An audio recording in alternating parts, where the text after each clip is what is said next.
It started when I was a little girl. And so as a little girl, I was one of those children that had the imaginary friends. And so I didn't know what that was. I just knew that spirit would come. I knew that at the time they were just my imaginary friends. They were very loving, very kind. And I just accepted it as my imagination. My household was very spiritual. And so although my mom was very spiritual and her mother, and basically all of the women in my family line, I never made the connection. It wasn't something that I just automatically knew, like, oh, okay, this is spirit that's speaking to me, or I'm all these loaded words, a psychic or medium or empath. That I didn't know. What I just knew was that the energy that I felt from the other side was nothing but love and nothing but peace. It was just pure loving energy. And I just remember during all of the challenges in my life, or the sadnesses, or people that have passed, every time there was always a loving spirit next to me. There was a loving guide, a loving, encouraging voice. Even if that voice sounded like my own voice, it was just filled with light and love.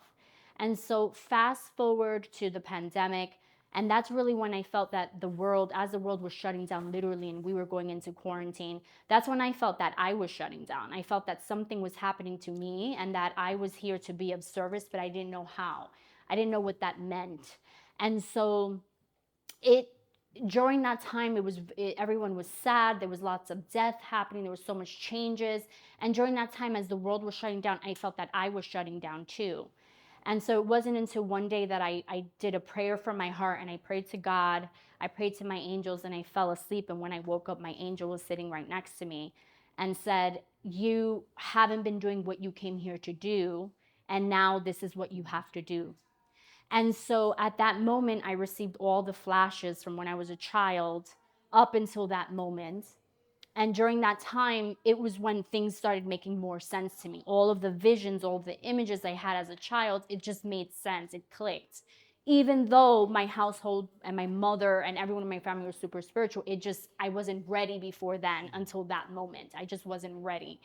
And so throughout my journey, I've read so many books and I've attended so many seminars and done so many circles, but it really wasn't until I met two amazing mentors, and one of them is Stephen Hermann.